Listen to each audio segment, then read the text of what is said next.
주로 이렇게 표현하고 하나님 앞에 영광 돌렸으면 좋겠습니다. 여러분, 대신방이 시작되었습니다. 신방은 예수님께서 예수님을 대신한 목회자가 교우 가정을 방문하는, 우리 성도들의 가정을 방문하는 그런 사역이죠. 그 가정에서 예배를 드리고 또 찬송과 말씀으로 위로하고 기도하고 권면하는 패스토럴 케어, 즉 목회적 돌봄 사역입니다. 가끔 어떤 분들은 신방이라고 안 하고 신방이라고 신방 헌금을 쓰는데, 신방은 무당들이 신을 방문 이렇게 하는데요, 그게 아니라 신방이란 게 찾을 심자에 찾을 방자입니다. 즉 교우들 가정을 찾고 찾는다, 그래서 교제하고 사랑을 나눈다, 이런 의미가 있습니다. 이 대신방은 우리 동산교회 또한 목회 활동 가운데 굉장히 중요하고 큰 사역 가운데 하나입니다. 예전에 대신방은 교회와 가정의 커다란 영적인 축제였습니다. 목회자들 금식하며 말씀과 기도를 준비했고, 가정들은 기도 중 설레임으로 기다렸습니다. 그런데 최근에 이 신방의 큰 의미를 갖지 못하거나 심지어 이 신방을 부정적으로 생각하는 분들도 계십니다. 왜? 다 바쁘다는 거예요. 너도 바쁘고 나도 바쁘다는 것입니다. 또 내 가정을 굳이 오픈하고 싶지 않다는 거예요. 가정을 오픈하고 싶지 않다는 것입니다. 정말 우리가 신앙생활 알아서 잘할 테니까 너무 깊숙이 관여하지 말라고 하는 겁니다. 왜요? 부담된다는 것이죠. 충분히 이해할 만도 합니다. 바쁜 일상에서요. 물론 교회나 목사의 형식적인 방문도 잘못되었고, 또 교우들의 신방에 대한 냉소적 태도도 이것도 분명 잘못된 것입니다. 그래서 더욱 오늘날 교회는 성경이 말하는 신방이 무엇인지 이걸 살펴볼 필요가 있습니다. 성경적으로 회복할 필요가 있습니다. 자, 오늘 본문에 주님께서 베드로의 집에 들어가셨죠. 주님의 사역이지만 이것도 신방입니다. 자, 즉 주님께서 병들어 누워있는 베드로 장모에게 찾아가셨습니다. 14절 15절에 보면 세 가지 주님의 행동이 나옵니다. 자, 14절 15절, 예수께서 베드로의 집에 들어가사 그의 장모가 열병을 앓아둔 것을 보시고 그의 손을 만지시니 열병이 떠나가고, 여기 주님의 세 가지 이 동사로부터 기적의 역사가 시작됩니다. 여러분, 우리 기독교는 주님이 들어오시고 찾아오신 종교입니다. 교회에서 하나님의 이름으로 좋은 일이 있을 때나 혹은 아픔을 겪는 가정을 찾아가는 신방 사역이 있습니다. 저는 참 신기하게도 이상하게 하나님께서 지나가다가 그 권사님 댁 들어가 봐라, 누구 집 들어가 갔더니 집안에 죽으려고 자살하려는 분도 계셨어요. 그걸 막게 하신 분도 있고, 찾아가서 또 병든 분들 수시로 찾아 기도하면서 회복된 분들도 있고요. 찾아가지 못하면 전화로 기도하기도 하고 하는데요, 이런 일들, 즉 하나님께서 주의 종들에게 이 귀한 사역을 맡겨주시고 성도들의 가정을 찾아가 신방하는 그 사역을 나누어 주신 사역 중에 하나입니다. 자, 오늘 주님은 베드로 장모 집에 찾아가셔서 질병으로 누워있는 그녀를 보시고, 그리고 그 여인을 만지셨습니다. 그랬더니 죽어가는 여인이 살아났습니다. 여러분, 주님의 손이 만지시면 못 고칠 질병이 없습니다. 주님의 손이 만지시면 쓰러진 자가 일어날 줄 믿습니다. 죽을 날만 받아놓은 불쌍한 한 인생이 주님 만지시니 그 즉시로 인생이 회복되고 주님을 수종드는 삶으로 변화됩니다. 여러분, 예수님께 찾아오시자 절망과 탄식의 인생이 기쁨의 인생으로 바뀌게 되었습니다. 여러분 인생 살면서 절망하는 자리, 울고 있는 자리, 그 자리 예수님께 찾아오신 자리인 줄 믿습니다. 그것이 신방입니다. 저는 오늘 말씀을 통해서 우리 주님께서 우리 가정에, 내 인생에 오셔서 우리를 보시고 만지시길 원합니다. 그래서 기적이 일어나고 사명이 회복되어지고 축복이 부어지는 여러분의 삶이 되길 바라면서 몇 가지 영적 교훈을 얻고자 합니다. 첫째요, 우리 제목 같이 읽겠습니다. 예수님 우리 가정에 오시면 절망이 희망으로, 불안이 평안으로, 실패가 성공으로 바뀝니다.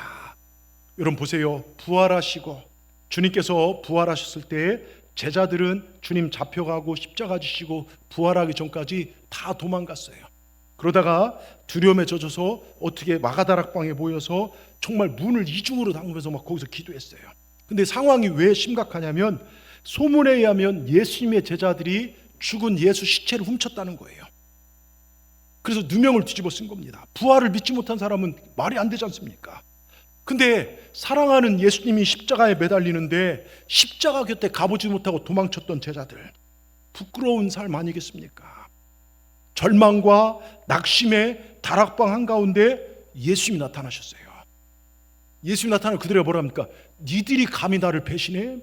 내가 반드시 죽은 후에 부활한다고 했지 왜 나를 못 믿어? 하면서 질책하신 것이 아니라 너희에게 평강이 있을지어다.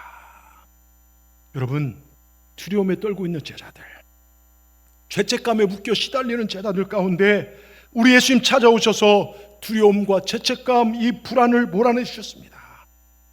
여러분, 예수님 여러분 혼자 이 세상 한복판에서 두려워 떨도록 내버려 두지 않으십니다. 내가 절망의 나락에 울고 있을 때, 내가 죄책감에 사로잡혀 열심히 살려고 했는데 정말 이것도 저것도 안 되는 내 삶이 되어 혼자 꼼짝달싹 못하고 불안에 떨고 있을 때, 오늘 여인처럼 침상에 올라누워 죽을 날만 기다리는 불쌍한 여인들에게, 그 여인에게 예수님 친히 방문해 주셨습니다. 여러분, 예수님은요 언제든지 어디서든지 당신의 사랑하는 사람을 찾아가십니다. 저주받은 사마리아 땅, 유대인들은 그 땅을 안 갈로 일부러 돌아갑니다. 피해가는 그곳에 주님 친히 찾아가셔서 그곳에서도 제일 불쌍한 여인을 찾아가 위로하시고 소망을 주셨던 그 이야기 너무 잘 아실 것입니다. 여러분, 예수님이 찾아오시면 절망이 희망으로 바꾸어집니다. 불안이 평안으로 바꾸어집니다. 실패가 성공으로 바꾸어집니다. 저주가 축복으로 바꾸어집니다.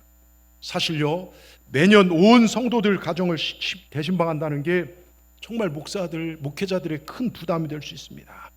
여러분들에게도 부담이 될 수 있을 거예요. 그런데 믿음 생활은요, 이 거룩한 부담을 통하여 함께 하나님을 경험하는 것입니다.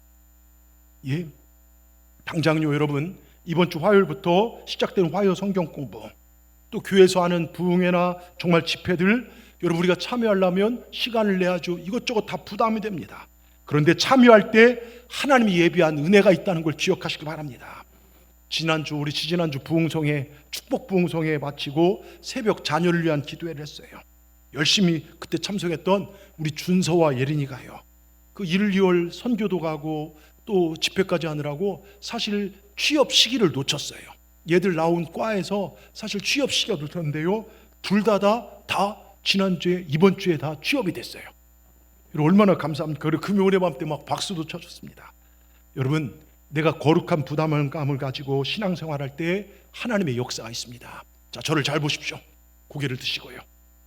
자, 고개를 드시고요. 자, 오늘 여러분 주님의 상황을 좀 더 살펴보십시다. 주님께서 베드로의 집에 들어가셨어요. 누워있는 장모를 보십니다. 열병으로 누워 있습니다. 이 열병은요 주석학자마다 다르지만 이질로 보면 좋을 것 같습니다. 지금이야 의학도 발달되고 병원도 좋아지고 해서 병원에 입원하면 항생제 맞고 뭐 하면 살아날 수 있을 거예요. 근데 당신은 내 몸이 이겨내든지 지면 죽는 거고 이겨내면 사는 겁니다.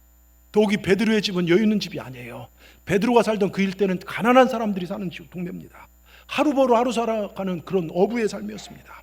그리고 오늘 본문에 오면 16절에 저물매 사람들이 귀신 들린 자를 많이 데리고 예수님께 나왔다. 자, 여기 예수님을 찾는 이유 몇 가지가 나오는데 그 중에 하나가 뭐냐면 아픈 자들이 예수님을 찾는 거예요. 자, 저마다 아픔이 있고 힘든 삶들, 어두운 영적인 존재에 사로잡혀 기쁨을 누리지 못하고 억눌려 살아가는 불쌍한 존재들이 지금 주님 앞에 찾아 나왔습니다. 어찌 보면 예수님 없이 살아가는 인생들의 슬픔, 그걸 보여주고 있습니다. 죽을 날만 기다리는 삶, 귀신의 질병에 사로잡혀서 살아가는 불쌍한 인생, 이때가 바로 예수님을 바라볼 때고 예수님을 찾을 때입니다. 여러분, 예수님을 잘 찾으시길 바랍니다. 근데 또 어떤 사람들은요 세상 일이 너무 잘 돼요.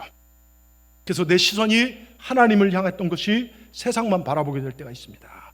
그때도 역시 우리가 하나님의 사람들을 만나서 너의 시선을 하나님을 향하여 돌리게 하는 예배와 기도, 그리고 내게 주신 말씀 받는 기회가 필요합니다.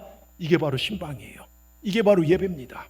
자, 또 하나요, 로마서 1장 11, 12절에 보면 신방, 정말 또 다른 목적이 있어요. 자, 로마서 1장 11, 12절 같이 읽겠습니다. 내가 너희 보기를 간절히 원한 것은 어떤 신령한 은사를 너에게 나눠주어 너희를 견고하게 하려 함이니 이는 곧 내가 너희 가운데서 너희와 나의 믿음으로 말미암아 피차 안위함을 얻으려 함이라. 자, 사도 바울은 말합니다. 내가 너희를 방문하게 되면 너희들에게 신령한 은사를 나눠줄 것이다.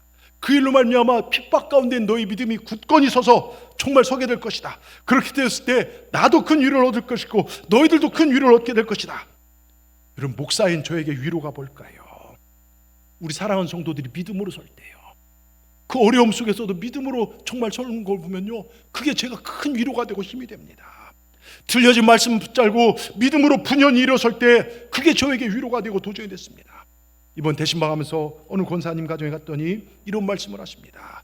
그때 목사님께서 신방으로 찾아오셔서 주신 말씀이 두려움을 물리치고 얼마나 힘이 되었는지 모릅니다. 어떤 분은 신방 때마다, 저 10몇 년 신방하니까요, 신방 때마다 우셨어요. 힘들어서 우셨습니다. 그리고 혼자만 교회 나오셨어요. 그런데 그럴 때일수록 권사님 감사하십시오, 힘내십시오, 주님이 권사님 사랑하십니다. 그런데 이번 대신방에 사랑하는 남편과 함께 같이 예배를 드렸어요. 여러분 얼마나 감사합니까? 여러분, 내가 너에게 무슨 신령한 은사를 나눠주게 방문하기를 원한다. 여기 나누는 말이요, 성령 사역자들, 특히 사역자들이 임파테이션, 기름 부으심 할 때 하는데요, 성령의 기름 부으심, 축복의 기름 부으심, 능력과 사명의 기름 부으심 말한 것입니다. 여러분, 목사가 여러분의 가정을 방문해서 믿음 생활에 승리할 수 있도록 성령의 기름 부으심, 축복의 기름 부으심을 나누는 것입니다. 저는 기도합니다. 하나님, 성령님께서 압수행하여 주시옵소서. 각 가정마다 기름 부어 주시옵소서. 문둥병자가 낳는 기름 부음, 왕의 기름 부음, 제사장의 기름 부음을 부게 하여 주셔서 회복과 치유와 부유함이 우리 가정마다 있게 하여 주시옵소서. 여러분, 이 기도로 준비합니다. 우리가 이렇게 사모하는 마음으로 준비할 때 하나님의 은혜가 우리 가운데 있게 될 줄 믿습니다. 여러분, 그리고 또 하나요, 우리가 꼭 두렵고 떨림으로 기억해야 할 하나님의 마음이 있어요. 하나님은 신방이나 교회 모임, 속회 모임, 이런 게으른 것을 기뻐하실까요? 안 기뻐하실까요? 자, 제가 질문을 다시 드릴게요. 하나님은 신방이나 교회 모임, 속회나 선교회 모임에 대해서 게으른 것, 일정이 바빠서 게으른 것, 귀찮고 사람 많은 귀찮고, 이것을 안 기뻐하실까요? 안 기뻐하실까요? 안 기뻐하십니다. 자, 스가랴 11장 16절 17절 한번 보겠습니다. 같이 읽겠습니다. 보라, 내가 한 목자를 너에게 맡기리니 그가 없어진 자를 마음에 두지 아니하며 흩어진 자를 찾지 아니하며 상한 자를 고치지 아니하며 강건한 자를 먹이지도 아니하고 오히려 살찐 자의 고기를 먹으며 또 그 굽을 찢으리라. 여러분, 이게 뭡니까? 맡겨진 사명을, 그 영혼들을 관리하지 못할 때 하나님이 굽을 찢어버린다는 거예요. 그러면서 뭐라고 했습니까? 화 있을진저 정말 양떼를 버린 목된 목자여, 칼이 그 팔에 우편 눈에 이 말이니 팔이 마르고 눈이 어두. 여러분 보십시오. 제가 이 말씀하면서 얼마나 두렵고 떨리는지 몰라요. 여러분, 우리 교사들, 우리 속장님들, 인도자님들, 선교회장님들, 여러분 교회에서 사명을 맡는 모든 분들, 또 예배드린 여러분들, 두렵고 떨림으로 이 말씀 받으십시오. 내 주위에 사랑하는 성도가 시험 들어 넘어진 채로 버려두지 말라는 거예요. 여러분, 속도원이 없어져도, 같이 신앙생활하는 분들이 흩어져도, 내 아이들이 보이지 않아도 나만 잘 다니면 된다, 아닙니다. 찾아가 손 붙들고 함께 일어나는 사명이 우리에게 있습니다. 그냥 게으르게 있지 말라는 것입니다. 여러분, 영적 리더들이 이름만 있고 감당하지 않으면 하나님께서 그 굽을 찢으신다는 것입니다. 화가 있다는 것입니다. 우린 두렵고 떨림으로 이 일을 잘 감당하시길 주의 이름으로 축원합니다. 여러분, 예수님이 여러분 마음속에 오시도록 마음 문을 여시고 형식적인 것이 아니라 사모하는 마음으로 기도하며 기다릴 때 반드시 역사가 일어날 줄 믿습니다. 두 번째요, 우리 제목 같이 읽겠습니다. 신방을 잘 준비하십시오. 여러분, 아담과 하와가 죄를 짓고 하나님 떠나 무화과 나무 뒤에 숨어서 불안과 두려움에 떨고 있을 때 하나님 문제를 해결해 주시려고 이들을 친히 찾아오셨습니다. 그리고 그들에게 답을 주셨죠. 그것이 인류 최초의 신방입니다. 최초의 신방이요. 여러분, 최초의 인간 아담 이후 모든 인간은 하나님을 떠나 이 땅에서 죄와 저주 아래 사탄의 종노릇하다가 죽음과 함께 심판을 받고 지옥불에 떨어져 영원히 고통당하는 운명, 그게 저와 여러분의 운명입니다. 이런 인간의 근본 문제를 해결하시러 하나님은 육신의 몸을 입으시고 우리 곁에 직접 찾아오셨습니다. 그분이 누구십니까? 예수 그리스도십니다. 그러니까 예수님이 이 땅에 오심 자체가 신방이라는 거예요. 자, 사도행전도 10장에 보면요, 예수님의 보내심을 받은 베드로도 말씀과 축복을 가지고 고넬료의 가정을 방문해요. 그때 하나님 명을 받고 전하고 축복하는데요, 신방은 고넬료 가정에 천사가 응답을 가지고 찾아온 것 같이 주의 종이 예수님을 대신한 사신으로 말씀을 전달하고 그 가정을 살펴 기도 제목을 찾고 축복하기 위한 것입니다. 그러니까 신방은 결코 단순한 가정 방문이 아닙니다. 신방하는 목회자들은요, 예수님을 대신한 대사요 사신으로서 성취될 말씀의 축복을 전달해간다는 겸손함과 사명감을 가져갑니다. 그래서 저는 늘 기도하면서 성령님 압수행하여 주시옵소서. 저는 부족합니다. 저는 아무 능력이 없습니다. 하나님 그 가정에 역사하여 주시옵소서. 기도하고 나가는 겁니다. 그럼 신방을 맞이한 성도는요, 예수님을 대신한 주의 천사, 대사, 사신이 우리 가정 성취될 말씀과 축복을 가지고 방문한 것임을 기억하고 진지하고 경건한 마음으로 기도로 준비하며 믿음으로 신방을 영접하는 게 그게 성경적 준비입니다. 자, 사도행전 10장 33절에 보면요, 이방인인 고넬료가 하나님이 인정하신 고넬료는요 어떻게 신방을 맞이했는지 한번 보세요. 같이 읽겠습니다. 내가 곧 당신의 사람을 보내었는데 오셨으니 잘하였나이다. 이제 우리는 주께서 당신의 명하신 모든 것을 듣고자 하여 다 하나님 앞에 있나이다. 여러분, 베드로 주의 종이 오는데 하나님 앞에 있다고 얘기합니다. 신방하신 목회자인 당신을 통해 내가 하나님의 음성을 듣겠다고 기다리고 있습니다. 이게 신방받는 자세예요. 신방받는 가정에서는요, 마르다처럼 접대에 지나친 신경을 쓰기보다는 마리아처럼 하나님 말씀 경청하세요. 가끔 제가 말씀 전하고 기도하는데 막 간식 준비한다 뭐 한다고 막 기도 중에 막 왔다 갔다 하시고 그러지 마시고 준비하시고, 여러분 예배 때는요 대충 움직이지 마시고 들으시고요. 여러분 과일 한쪽 차 아니 그것도 필요 없어요. 그냥 따뜻한 물이면 됩니다. 정말 중요한 건 말씀을 듣는 거예요. 마리아처럼 말씀 받는 일에 집중하십시오. 고넬료는요 베드로의 방문을 받을 때 일가 가까운 친구들까지 모여놓았어요. 방문 받을 때 부부와 함께 온 가족이 함께 이런 목회자를 기다릴 수 있다면 얼마나 멋진 일이 될까요? 물론 우리 중에는 정말 집안에 핍박이 있고 어려움이 있어서 믿지 않는 괴롭힘이 있어서 못 받는 분들 계세요. 그런 분들은 어쩔 수 없이 교회에서 저랑 1대1로 이렇게 할 수도 있지만, 그렇지 않을 때는요 여건이 될 때는 사모하는 마음으로 준비하시기 바랍니다. 제가요 서울 교회 한 집사님이 감사일기를 쓰는데 그 감사일기가 이렇게 칼럼에 나왔는데요, 신방 오시는 날 감사일기 내용입니다. 오늘은 목사님께서 신방 오신 날이다. 우리 교구에 3년 계신 동안 우리 집에 3번째 오신 날이다. 집안을 깨끗이 청소하고 목사님 맞이할 준비를 하고 설레는 마음으로 기다린다. 우리 집을 첫 번째로 신방이 시작된다. 예수님을 기다리는 마음과 같다. 목사님, 속장님, 인도자님께서 오셨다. 우리 내 식구의 각 기도 제목을 말씀드렸다. 내가 좋아하는 찬송가 430장 주와 같이 길 가는 것을 적었더니 같이 불렀다. 누가복음 24장 13절 17절까지 말씀을 들려주셨다. 어떤 환경, 어떠한 역경 속에서도 나와 함께 하신 주 예수를 바라보자는 임마누엘 하나님을 들려주셨다. 그리고 내놓은 기도 제목을 뜨겁게 간절히 기도해 주셨다. 마지막으로 나를 위해 축복기를 해줄 땐 너무 감사하여 눈물이 주르르 흘렀다. 집집마다 다니시며 열심히 기도해 주신 목사님 고맙습니다. 여러분 얼마나 귀한 고백입니까? 예? 그리고요 한 권사님이 시를 쓰셨어요. 그 가정에 목사님 대신방 오는 시간을 기다리다 혼자 시를 쓰셨는데요, 오늘은 주님이 이 작은 집에 오신다네. 버선발로 대문을 몇 번이고 열어보고 창문을 몇 번이고 여닫아본다. 우리 목사님 기다리며 금그릇에 기도를 소중히 담고 은쟁반에 감사함을 올려놓고 홍보석으로 찬양을 만들며 진주보석으로 속회 식구들의 기도 먹거리를 엮어 만든다. 오늘은 우리 가정 대신방의 날, 주님이 이 작은 집에 오신다네. 사랑하는 아들아 딸아, 축복의 그릇 깨끗이 닦아 준비하고 주시는 말씀 기다리자. 여러분 이 가정이 얼마나 복이 되겠습니까? 고넬료 가정 같지 않습니까? 이러한 자들에게 하나님은 복을 주십니다. 은혜를 주십니다. 물론 대신방을 하는 목회자들은 주님을 대신에 찾아가기 때문에 더 경건하고 더 기도하고 준비해야 돼요.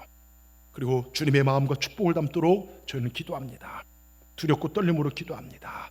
사실 대신방 기간 때가 되면 많이 아파요. 환절 기도하고 또 면역력이 떨어지고 신비월 연말부터 1월, 2월 선교회 지방 행사에 저희 교회 부흥회에 쭉 이렇게 하다 보면 화요성소에 많은 일정들로 또 하루에도 예배를 계속 이렇게 드리잖아요. 하루에도 7, 8번 예배를 드려요. 새벽 기도부터 쭉 예배를 드리다 보면 설교하고 나면 어느 장로님, 한의사 하는 장로님 그러더라고요. 목사님 말 많이 하면 기가 빠져요.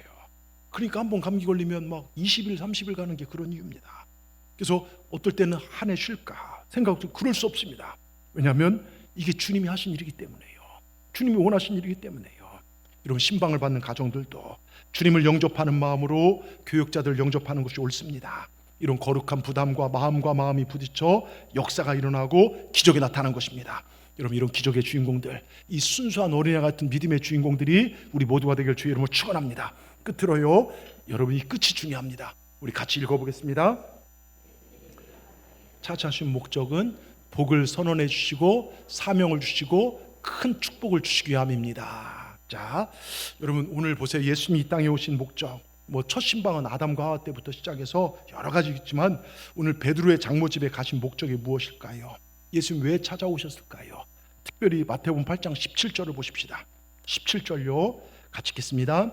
이는 선지자 이사야를 통하신 말씀에 우리의 연약한 것을 친히 담당하시고 병을 짊어지시게 오셨다는 거예요. 우리의 연약함을 치유하시고 복을 선포하고 축복을 주시기 위해서 우리 주님 오셨다는 것입니다.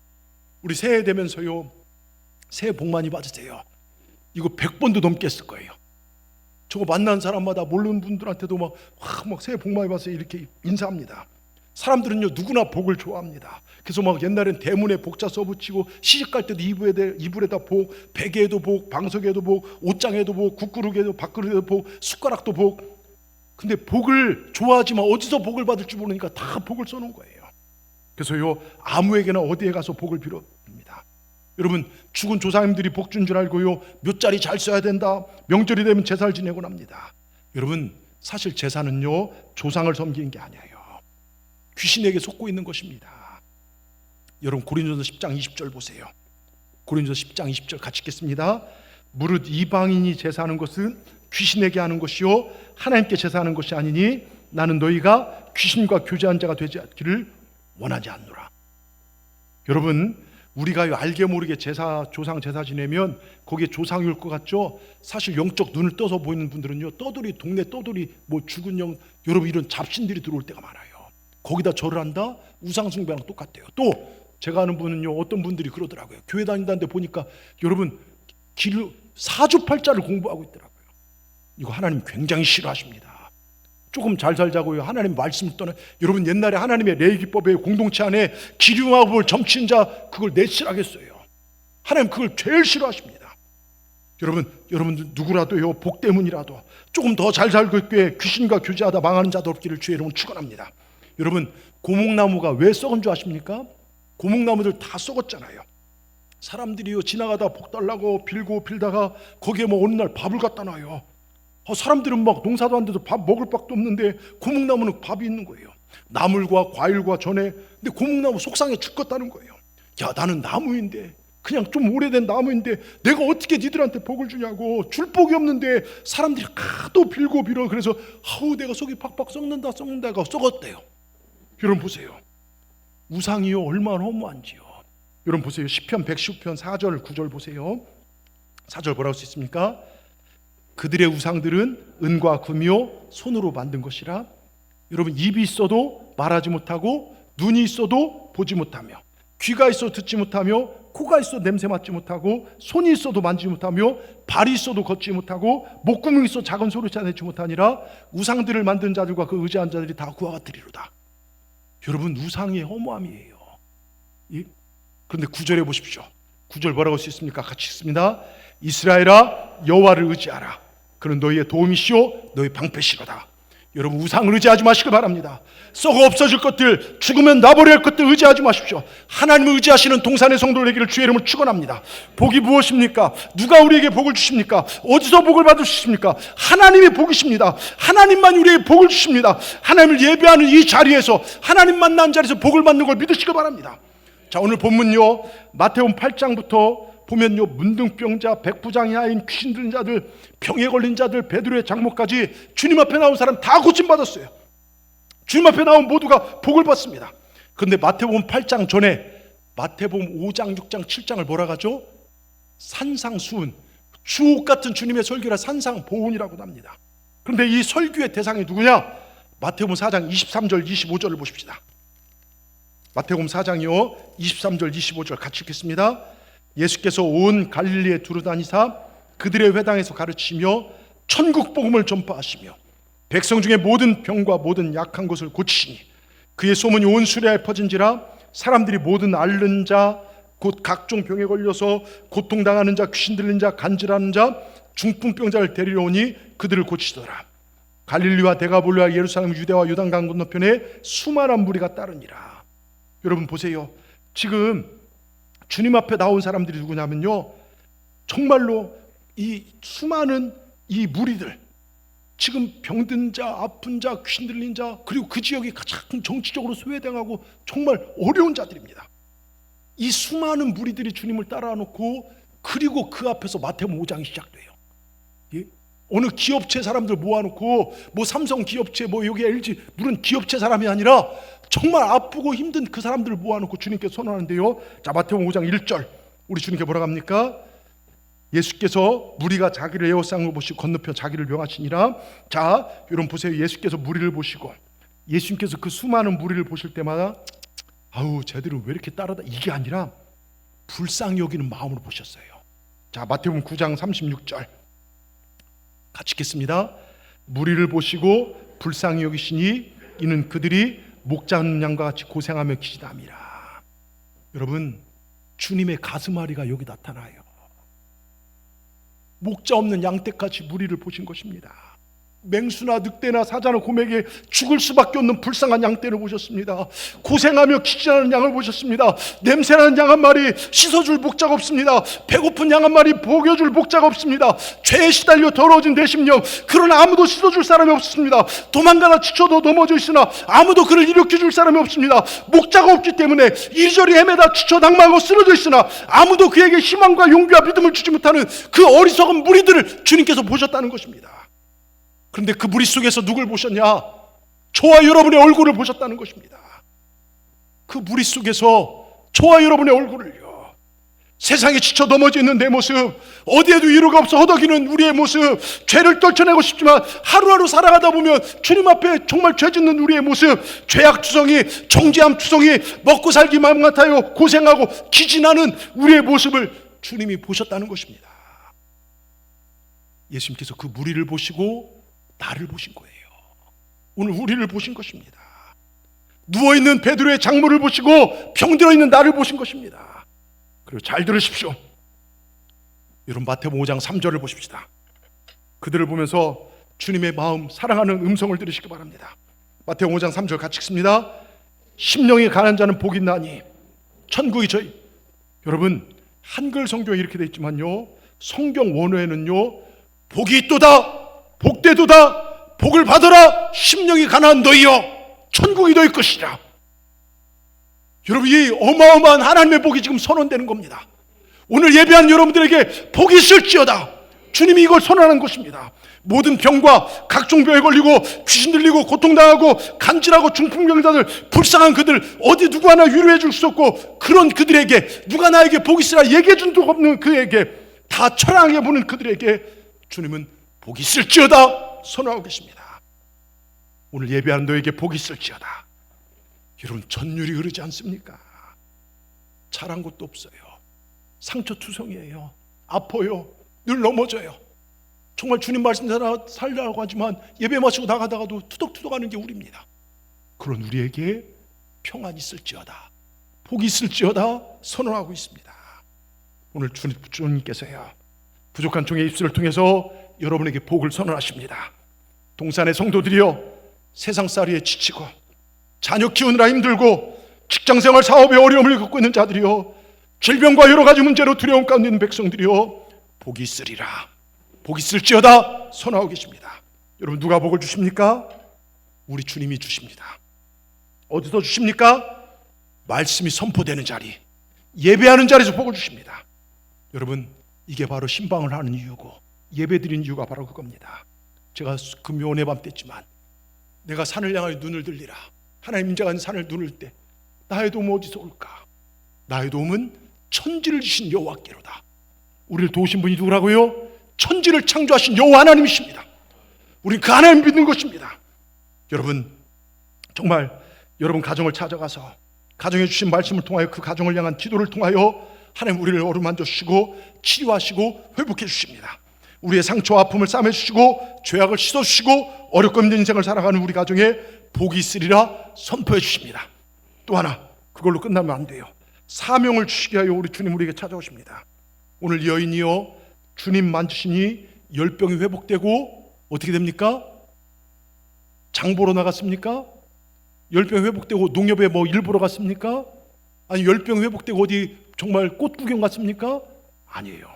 15절 보세요. 그의 손을 만지신 열병이 떠나가고 여인이 일어나서 어떻게 해요? 예수님께 수종들더라. 여러분, 이게 사명입니다. 잘 들으십시오. 우리 중에 저희 교회는요, 죽을 병에 걸렸다 살아난 분들 참 많이 계십니다. 주님께 고침받고 살아나신 분들 계십니다. 살려주시면 주의 이름 쓰겠습니다. 근데 어느 날부터 그 결단이 희미해지고 마치 내가 잘해서 한 것 같고 의학이 살려낸 것 같습니다. 하나님, 내 자식 살려주시면, 우리 가정 복 주시면 이렇게 하겠습니다 결단했습니다. 처음 은혜 받을 땐 주님 없이 살 수 없어요 고백했지만, 십자가 앞에 채찍을 나고 고통당하는 무기력하게 죽어가는 주님 앞에서 주님 버리고 도망치는 베드로처럼 우리도 그 사명, 생명 잃어버리고 살아갈 때가 많이 있습니다. 그런 우리에게 주님은 다시 한번 찾아와서 사명을 말씀해 주십니다. 혹여 여러분 중에 옛 고백을 잃어버리신 분 계십니까? 오늘 이 예배를 통해 다시 회복하시기 바랍니다. 주님 더 사랑하시길 주의 이름으로 축원합니다. 초대교회 시절요, 로마 황제네로는 기독교를 엄청나게 탄압했습니다. 수많은 사람들이 신앙을 지키는 방편으로 탄압의 정면으로 부딪히다가 사자에게 온몸이 갈갈이 찢겨 죽기도 하고, 로마의 사람을 등불로 기름 부어 사람을 태워서 불을 밝혔습니다. 그러다 보니 믿음이 연약한 정말 두려운 사람 죽을 길을 피해 도망갑니다.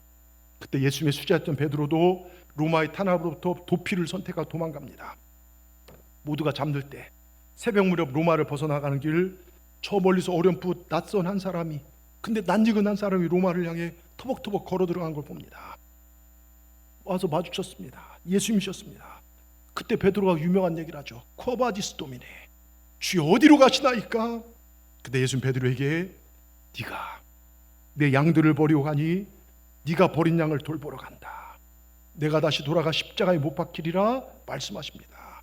베드로는 그 주님의 말씀에 가는 발걸음을 뒤로 돌립니다.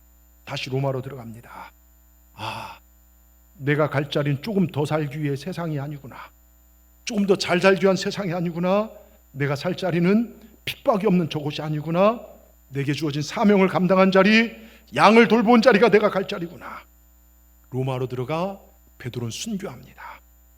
사형이 집행될 때 베드로는 과거에 예수님을 모른다고 부인했던 죄를 떠올리며 거꾸로 십자가에 못 박혀 죽습니다. 주여 어디로 가시나이까? 혹시 지금 여러분은 예수님의 원하심과 반대 방향으로 가고 계시진 않습니까? 지금 조금 어렵다고 힘들다고 예수님 모른다고 질끈 눈 감고 죄와 적절히 타협하고 살진 않습니까? 베드로에게 찾아오신 주님이 그에게 말씀하실 때 그 사명이 회복되어졌습니다. 오늘 설교를 들을 때 여러분 사명이 다시 회복되어지길 주의 이름으로 축원합니다. 주님을 향한 사랑이 다시 회복되길 축원합니다. 제가 여러분 집에 찾아가서 정말 주의 종이 찾아가서 이렇게 열심히 합시다 할 때 그 믿음이 다시 회복되어지길, 주님으로부터 멀어진 간격이 좁혀지길 주의 이름으로 축원합니다. 신방을 통하여 주의 종이 여러분 가정의 사명을 말할 때 우리 또한 사명의 길을 걸어가시는, 다시 옛 믿음이 회복되어지는 여러분 되기를 주의 이름으로 축원합니다. 또 하나 주님께서요 축복을 주시기 위해서 오셨어요. 자, 요한복음 21장 부활하시고 주님께서 제자들 찾아오실 때 요한복음 21장 6절 한번 보시겠습니다. 자, 이르시되 그물을 배 오른편에 던지라, 그래야하면 잡으리라 하시니 이에 던졌더니 물고기가 많아 그물을 들 수 없더라. 엄청난 물고기를 잡아요. 근데 그 상황이 뭡니까? 이때가 언제입니까? 주님 부인하고 제자로서의 삶을 내팽개치고 사명 버려두고 먹고 살기 위해 옛날로 돌아간 때입니다. 그들은 십자가 밑에 정말 도망가서 옛날 갈릴리로 다시 들어갔죠.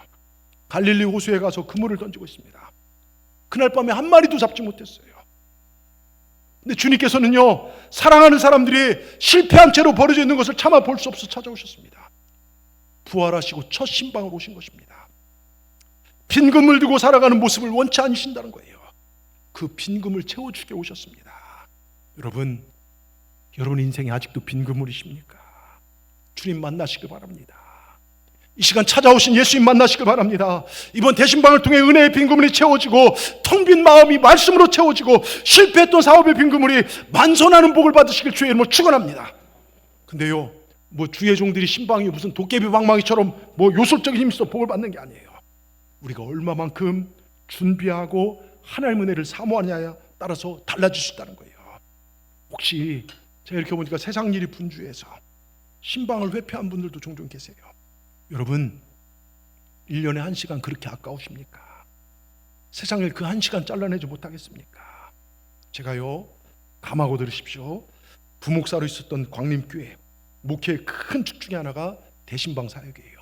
교회가 막 엄청나게 부흥하니까 처음에는 담임 목사님 이렇게 감독님, 김선동 감독님 이렇게 하다가 막 몇만 명이 모이니까 할 수 없으니까 부목사들을 모아서 부목사들이 가서 이제 각 가정마다 신방을 해요. 또 전사님들이 가서 신방을 합니다. 근데 성도들이 막 사모하는 마음으로 신방을 준비하는 거예요. 어떤 분은요, 목사님 저한테 그래, 1년에 한 3번 정도 와주셨으면 좋겠습니다. 왜요? 그랬더니 목사님 일본에 한 번 가정 저희 집 오니까 집이 틀려집니다.